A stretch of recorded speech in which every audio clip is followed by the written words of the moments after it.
After the first 20-minute video with Gerry, I had a few calls about, well, why don't you ask this, why don't you ask that?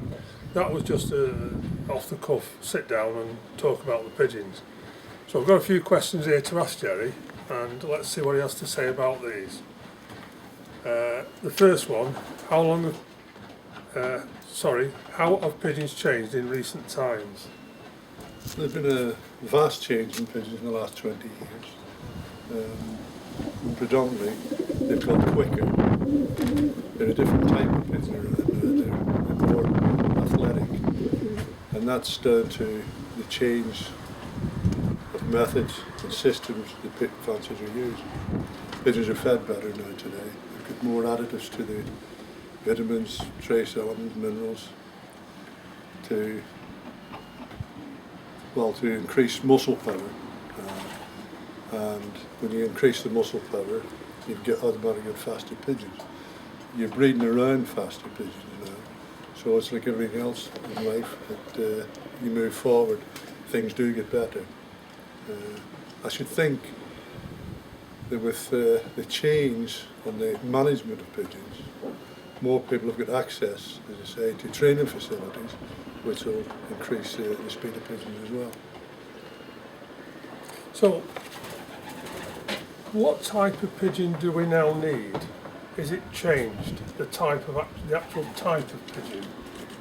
I think it has. For the sprint pigeons, you need a type of pigeon that's broad in the shoulder, well muscled, a pigeon that will react quickly to a lot of work in short bursts and short periods. That type of pigeon for the longer races, I don't suppose it's changed that great over the years. You know, a pigeon is not quite so muscular or doesn't quite show its muscles as much. A more longer cast type pigeon that's with a different wing formation, if you like, that's required for the long hours on the wing. When I first started racing in the late 60s, you were lucky to get one on a day out of 400 plus miles. Yet today, if you don't clock at 500 miles, your pigeons are considered not to be good enough. Yeah. Why is that? Well, again, it's management, basically management. I think the pigeons from 20 years ago, given the management that they've got today, would still have won. And they would have probably won when we were struggling, and I remember the days well, as when, if you got a pigeon at an ounce which is around 430 to me, you know, you're more or less assured of winning it. And to get a Saints pigeon, which I was lucky on a few occasions to get them in the late 60s, that was a phenomenal feat, you know, on reasonable flying days. And I think, again, that I'm in a brother's position now that I have pigeons from 20 years ago still in my loft. And the type of pigeons there, and they've got better because my management's got better, and the feeding regime that I've got now is key. Yeah, the velocity seems to be better, even in a headwind now. Well, that again is down to the feeding regime, that the pigeons are muscled up better and quicker for shorter periods of time. But you still won't get the velocities of 1400 or 1500 yards a minute in the headwinds when you're flying from Tarbes and Saints 500, 600, 700 miles. That type of velocity is still pretty much around the 1100 now, that it always has been. What about the methods? How much have they changed? The methods in preparing, training, etc. How have they changed? The methods have changed dramatically in this country. You know, when you go to Belgium, we seem to be caught up with them now, but we're miles behind. One of the main things they did in Belgium was the winter breeding, and they had youngsters come out of the nest in December. When they were flying yearlings, which they did fly with the youngsters with the old ones and still do. But it was like flying yearlings, a difference in day and night. That is one way of looking at that side of it. And from the old bird side, again, it's feeding's key. You've got to build the pigeons up to get the best out of them. And of course you've got to be very mindful of the lactic acid that builds up in the muscle, which slows the pigeon down. And where one of the problems I find with a lot of fanciers, they're twice a day down the road, bang, bang, bang. That's all they ever think about training. The more training you get in it, and they build up lactic acid in the pigeon. And once that builds up, the pigeons are going backwards. Because we used to call it, when I was doing a bit, was overtraining them. You hit the brick wall. And believe you me, lads, when you hit a brick wall as a person, you know you've hit it. Everything's in slow motion. That's the only way I can describe it. You can see what you're doing. You're actually doing everything that you want. So it all appears in slow motion. No, it's not. Now, I can imagine that happening to a pigeon. And that's overtraining again. You build up a lactic acid. And it's not that easy to get out of a pigeon, lactic acid. How far would you expect your, first of all, young birds to fly in preparation for the following year? Well, that depends on what you want.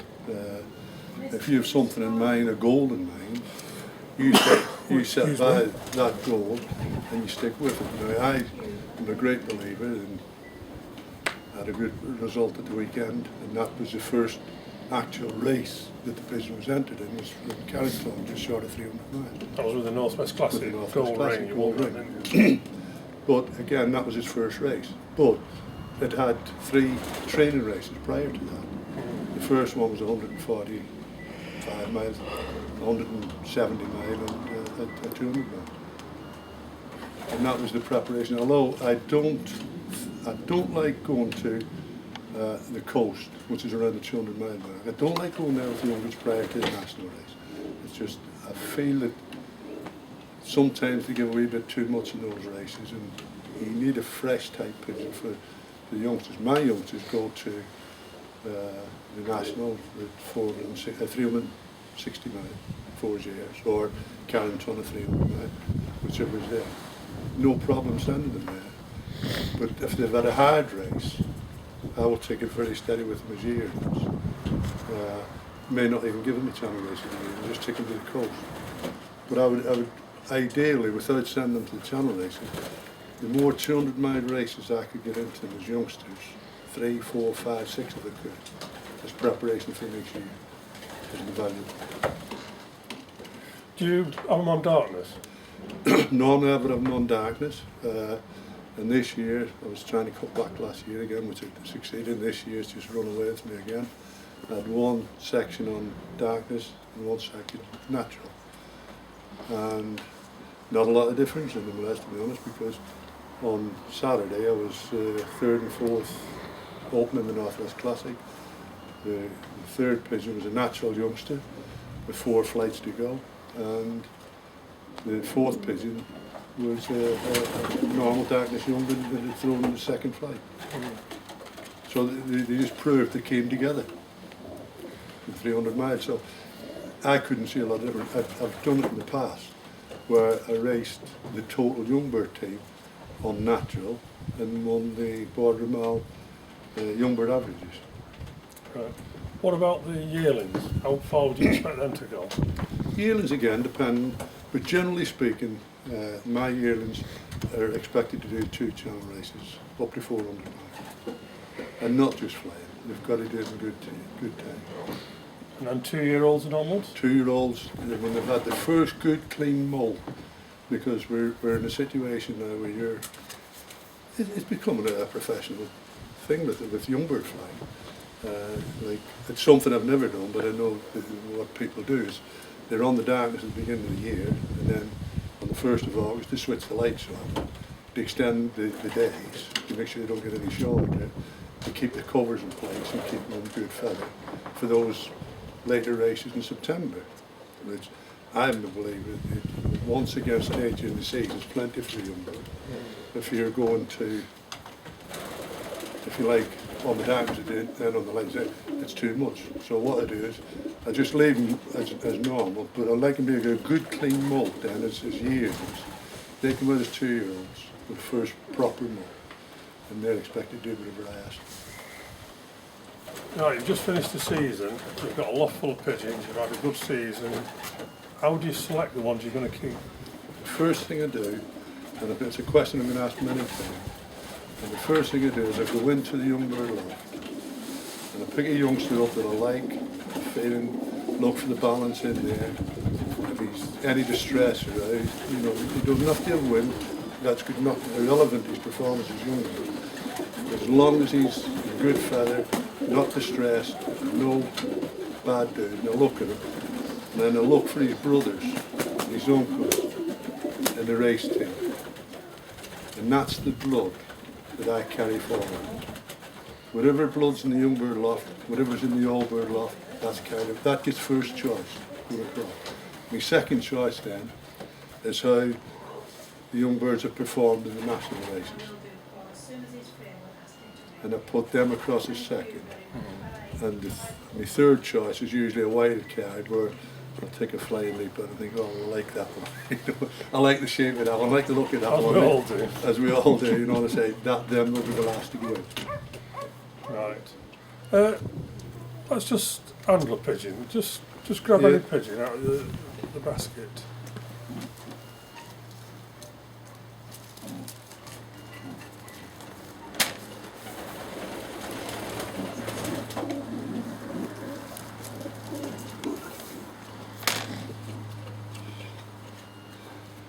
They're not in the best condition at the moment, basket. As you can see, they're just coming through the mold now. They have 3 flights to go. Reece putting his fingers in front of the camera.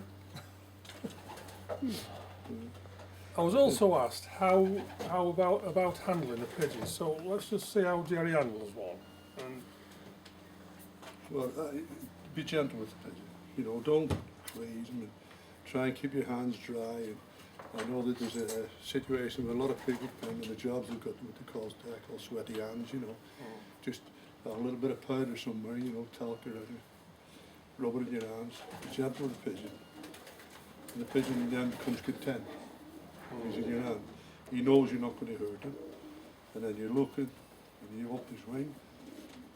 And when you get the end 3 flights at pretty level, that's never a bad sign. For the pigeon, one I have, when I open the wing, just open it gentle. It's like a V between the body and the tail. It comes up like a V. Those pigeons are generally pigeons that'll do what you ask them. And then I like a nice little bit of balance about them. You get them. The pigeon will be balanced in your hands. And you let the pigeon go, and he'll be sitting in your hand like that, nicely balanced. Now, that's what I call balance. Other people may disagree, but when a pigeon sits like that, they are free in your hand. that's That much the pigeon. same as I like to see them. Yeah. I have had people come here and they've taken the pigeon and the tail's shot up in the air and, oh, that's not right, it's wrong. That isn't the case. I've always felt that some people get hold of a pigeon They cannot hold pigeons. and they can't hold them. And the pigeon can sense that and the pigeons get nervous. Pigeons are very sensitive. Yeah. Like I've never had a problem with pigeons, you know. They sit in my hand forever, you know, because they're like that. I had one cock and he was, I'd do that and he'd be picking at me carry when I had it in my hand. You know, and that's the balance of a pigeon that you want.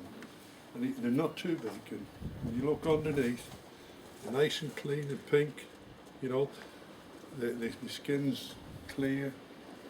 You open the mouth, and you look in there, and the throat, again, it's a very different, nice pink colour. Look at the eye, a good eye seer, which is the flesh around the eye. That's, if you've got a good seer, you've got a reasonable half-right pigeon. And the eye, irrespective of the colour, and I hear people talking about eyesight and different things, as long as the iris, which is the main colour in the eye, is rich and strong, and the majority of the good middle to long distance pigeons always have a good rich colour in the iris, and that's part of the balance of the pigeon. All right, just one more question on this. Yeah. While you're answering this next question, see that pigeon's fine in my hand, and it's the first time I've ever had hold of it. No, that pigeon, unfortunately, I've got to sell because I've just no room for him. His brother is the first national ace pigeon in Belgium to grab on gates of the old Ross Blanc lines. The last question I'm going to ask you for now, would you, over the years you change what you do, what you were doing 20 years ago, how would you have gone on today with it? And today's climate, today's pigeons changed and all the rest of it. Yeah. Put this back in the basket. I don't think I probably wouldn't have won so much less because I've never been a believer of overworking pigeons or overtraining them. And nowadays they all seem to be training mad. Like I train them to get condition on them. I train them to learn the ropes. But my pigeons exercise mostly around home. So years ago they got even less training, so it was all down to the pigeons. But my feeding methods have always improved over the last 20 years. The basic feeding regime has stayed the same. I like them to have plenty of corn. I never break them down. And I build them up better. You just said something now, you never break them down. Is there an advantage to breaking them down, as some people do? I should think there is. Yeah, no doubt there is an advantage to breaking them down. That would be one way of probably getting rid of some of the lactic acid that's built up. And what you're actually doing when you break it down, although they don't realise it, they're calming the pigeon down because the pigeon's got more, he's not getting the energy into him to keep him going, so it's calming him down a little bit after the excitement of the weekend's race, you know, because don't forget, if you can imagine yourself playing football or rugby or whatever game you're playing, and you go on the pitch on a Saturday and you're hyped up, your adrenaline's flowing, you know, pigeon in a basket on a Friday night's not a lot different. They're all having a go at each other, getting wound up, coming back, seeing his end, and the widow, or coming back even unnatural, they're young and all, all that excitement and adrenaline's there. And then you break them down, that calms them down an awful lot. So there would be an advantage in that. All right, that's another session with Gerry, that's part 2. So we'll have to see if any more questions come forward, or if he's in this area again. Yeah. Thank you for your time. Thanks, you. Les. Yeah. How long?